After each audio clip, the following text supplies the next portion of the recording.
দুখন দেশৰ ভাৰত আৰু ভূটান তিনিখন ঠাই অসম অৰুণাচল ভূটান আৰু লগতে তিনিখন নদী ইয়াত সংলগ্ন হৈছে। Good morning everyone. আমি কেইবাজনো ব্যক্তি ইয়াত আহি লগ হলো, সমবেত হলোহি অসমৰ পৰা আহি। তাৰ ভিতৰতে মই নিজে আছোৱেই। আমাৰ দেৱজিৎ দত্ত আছে, অনন্ত গগৈ ছাৰ আছে, বিশ্বৰ পৰেশ ইফালে ফটো তোলাত ব্যস্ত হৈ আছে। দত্ত ছাৰ কওকচোন, এই জেগা টুকুৰাৰ যিটো পৰিৱেশ, যিটো প্ৰাকৃতিক ভাৰসাম্য ৰক্ষাৰ বাবে হওক বা অন্যান্য যিটো প্ৰাকৃতিক সৌন্দৰ্যৰ ক্ষেত্ৰতে হওক, কেনে লাগিছে দেখি আপোনাৰ? একদম সুন্দৰ, এখন মনোমোহ, মানে একদম এক্সেলেণ্ট, মানে প্লিজেণ্ট এটমস্ফিয়াৰ। ইয়াত তিনিখন নদী লগ লাগিছেহি, আমাৰ ধনশিৰি, দাওফাং আৰু জামপাং নদী লগ লাগিছে। গতিকে এটা পিকনিক স্পট আছে। এফালে Arunachal border, Assam border, Bhutan border, তিনিটা বৰ্ডাৰ লগ লাগি আছেহি। গতিকে ইয়াত এখন আপোনালোক সবেই চাবলৈ আহক। নৰ্থ ইষ্টৰ যিটো বিউটি আছে, এই বিউটিটোৱে আমাক সকলোকে, গোটেই অল ৱৰ্ল্ডত ইয়ালৈ আহক, আপোনালোকে আমাৰ বস্তুটো উপভোগ কৰক। গতিকে নেচাৰে আমাক চব দিছে। ইয়াত ইমান এটা প্ৰাকৃতিক সৌন্দৰ্য থকাৰ পাছতো কিন্তু প্ৰচাৰ প্ৰসাৰ হ'ব লাগিছিলে। প্ৰচাৰ প্ৰসাৰৰ অলপ দুৰ্বলতা আছে কাৰণে বৰ্তমানেও ই পূৰ্ণাংগ পৰ্যায়ৰ এটা পৰ্যটনস্থলীলৈ ৰূপান্তৰিত হ'ব পৰা নাই। গতিকে সেইকাৰণে কৈছোঁ, এই স্থলীলৈ মানুহবিলাক আহিব লাগে, অসমৰ বিভিন্ন প্ৰান্তৰ পৰা আহিব লাগে। আৰু বাহিৰৰ যিটো পৰ্যটক, সেইসকলো আহি মেলি ইয়াত ভিৰ কৰিলে ই এটা উন্নত পৰ্যটনস্থলীলৈ ৰূপান্তৰিত হ'ব।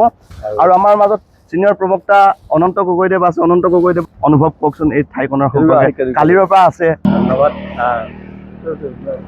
তিনিখন নদী সংযম স্থল বুলি আমাৰ দেৱজিৎ দত্তই কৈছে অলৰেডি। আমি এই প্ৰাকৃতিক সৌন্দৰ্যৰ মাজত থাকি প্ৰকৃতিৰ যি ৰূপ, তাক আমি উপভোগ কৰিছোঁ। আটাইয়ে আমি আনন্দিত হৈছোঁ। আৰু পৰ্যটনৰ এক সম্ভাৱনাময় এটা স্থলী হিচাপে ইতিমধ্যে ই পৰিচিত হৈছে। আৰু আমাৰ পৰ্যটকসকল, ওচৰ বা দেশীয় বা বিদেশীয়ে হওক, পৰ্যটকসকল ইয়ালৈ আকৰ্ষিত হ'ব। ইয়াৰ কিছু ইনফ্ৰাষ্ট্ৰাকচাৰ সমস্যা আছে, আৰু সেইখিনি পৰ্যটনৰ লগত জড়িত যিখিনি ইনফ্ৰাষ্ট্ৰাকচাৰ আধাৰশিলা, সেইখিনি যদি উন্নত কৰি দিয়া হয় আৰু সেইমতে যোগাযোগ ব্যৱস্থা যদি আৰু উন্নত হয়, ভাবিছোঁ ই এটা আকৰ্ষণীয় পৰ্যটনস্থলী হৈ পৰিব। আৰু তিনিখন লগতে অসমৰ লগতে অন্যান্য যি অৰুণাচল আছে, ভূটান আছে, এইবিলাক ৰাষ্ট্ৰ বা ৰাজ্যও ইয়াৰ দ্বাৰা যথেষ্ট উপকৃত হ'ব পাৰিব। পৰ্যটনৰ এক ক্ষেত্ৰ হিচাপে ইয়াক এক সম্পদৰ থলী হিচাপে ইয়াক গণ্য কৰাটো উচিত বুলি আমি ভাবোঁ। আৰু চৰকাৰ, ৰাইজ সকলোৱে ইয়াক উন্নত কৰাত সহযোগিতা আগবঢ়াব লাগিব। ধন্যবাদ। গতিকে ধন্যবাদ জনাইছোঁ অনন্ত গগৈদেৱলৈ। ইমান এটা সুন্দৰকৈ পৰ্যটন সম্পৰ্কে কৈছে, আৰু ঠাইখন অতি সোনকালে পৰ্যটনৰ স্থলীলৈ ৰূপান্তৰিত হোৱা। আমি অৰুণাচললৈ গৈ আছোঁ, আৰু সেইখনেই হৈছে ভৈৰৱকুণ্ড, ইতিহাস প্ৰসিদ্ধ ঠাই। বন্ধুসকল, এই জেগাটুকুৰাৰ ঐতিহ্যৰ কথা কৈ শেষ কৰিব নোৱাৰি। এফালে পাহাৰ, আনফালে নদী, আনফালে সমতল ভূমি। এনে এটা সুন্দৰ ঠাইত সকলো লোক পাৰিলে আহিব লাগে। এটা খুব সুন্দৰ বাতাবৰণ। পুনৰবাৰ আপোনালোকলৈ অনুৰোধ জনাইছোঁ, সেই ঠাইখনলৈ আপোনালোক আহক। আহি মেলি ইয়াৰ প্ৰাকৃতিক সৌন্দৰ্যৰ লগতে চৌপাশৰ ইক'ডাইভাৰ্চিটি আৰু ইয়াৰ জনগাঁথনি সম্পৰ্কে আপোনালোকে কিছু অৱগত হওক। এই ঠাইখনৰ যিটো ইতিহাসটো মই খুব সুন্দৰকৈ আপোনালোকক চমুকৈ বৰ্ণনা কৰিম। এইখন যিখন ব্ৰিজ, এই ব্ৰিজখনে হৈছে অৰুণাচল আৰু অসমক পৃথক কৰিছে। তাৰমানে দলংখনৰ সিটো পাৰ হৈছে অসম, আৰু এইটো পাৰে এইটো অৰুণাচল। আৰু এই অৰুণাচলৰ পৰাই ধনশিৰি নদী উৎপত্তি হৈ এইফালে বৈ আহিছে। এইফালে হৈছে এইখন আমাৰ জামপানী নদী, যিখন ভূটানৰ পৰা বৈ আহিছে। আৰু দুইখন নদীত বিভিন্ন প্ৰকাৰৰ জীৱ জন্তু, বিশেষকৈ মাছ, কাছ ইত্যাদি পোৱা যায়।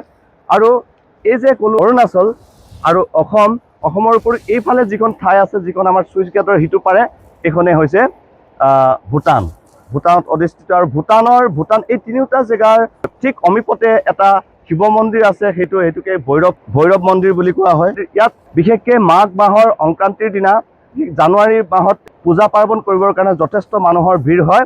আৰু এই ঠাইখন সমতল পৃষ্ঠৰ পৰা প্ৰায় 703 মিটাৰ উচ্চতাত অৱস্থিত। এই ঠাইখনৰ যদি ইতিহাস আমি চাব বিচাৰোঁ, তেতিয়াহ'লে এনেকুৱা ধৰণৰ হয়। ভৈৰৱকুণ্ড অসমৰ ওদালগুৰি জিলাত অৱস্থিত এখন প্ৰসিদ্ধ পৰ্যটনস্থলী। এই ভৈৰৱকুণ্ড ঠাইখন এইফালে ভূটান, অসম আৰু অৰুণাচল, এই তিনিওখন ঠাই ইয়াতে সংলগ্ন হৈছে। আৰু এই ঠাইখনৰ উচ্চতা 703 মিটাৰ আৰু ফুট হিচাপত 2306 ফুট। এই ঠাইখন পবিত্ৰ ঠাই হিচাপে গণ্য কৰা হয়। ইয়াত জামপানী আৰু ধনশিৰি নদীৰ সংগমস্থলী বুলি কোৱা হয়। সঁচাই আচৰিত লগা কথা যে একে ঠাইত তিনিখন বেলেগ বেলেগ দেশৰ বা ৰাজ্যৰ সংগমস্থলী, একে ঠাইতে তিনিখন নদীৰ সংগমস্থলী, এনেকুৱা এটা ঠাই পাবলৈ বিৰল। ভৈৰৱকুণ্ডৰ কাষতে অমীপতে এটা শিৱ মন্দিৰ আছে। ইয়াত শিৱ পূজা কৰা হয়। প্ৰতি বছৰৰ মকৰ সংক্ৰান্তিত জানুৱাৰীত এই ঠাইত পূজা উৎসৱ কৰা হয়। এই ঠাইখন বনভোজস্থলীলৈ বৰ্তমান ৰূপান্তৰিত হৈছে আৰু প্ৰতিদিনে শ মানুহৰ ভিৰ ইয়াত বনভোজৰ পাৰ্টি আহি পেলাই উপস্থিত হয়হি। বনভোজস্থলী এইফালে আছে আৰু ইয়াতে বাঁহৰ সৰু সৰু কিছুমান দলং দিয়া হৈছে পাৰাপাৰ হ'বৰ কাৰণে, পৰ্যটকসকলৰ সুবিধাৰ বাবে, পিকনিক পাৰ্টিবিলাকৰ সুবিধাৰ বাবে। আৰু দূৰ দূৰলৈ গোটেই অঞ্চলটো পিকনিক পাৰ্টিৰে ভৰি থাকে। অলপ পিছতে ভৰ্তি হ'বই। এইফালে দেখিলে ৰাতিপুৱা এই 8টা বজাৰ সময়তো পিকনিকৰ পাৰ্টি আহি ভিৰ কৰিবলৈ আৰম্ভ কৰিছে। বহিৰাগত পৰ্যটক আহে নাহে বাৰু? বিদেশী আহে আৰু কেৰেলাৰ মানুহ আহে, কেৰেলাৰ পৰা আহে, বেংগলোৰ, তামিলনাডু, এইবিলাক ইত্যাদি ঠাইৰ পৰা মানুহবিলাক ঘূৰা পকা কৰিবলৈ ইয়াতে আহে।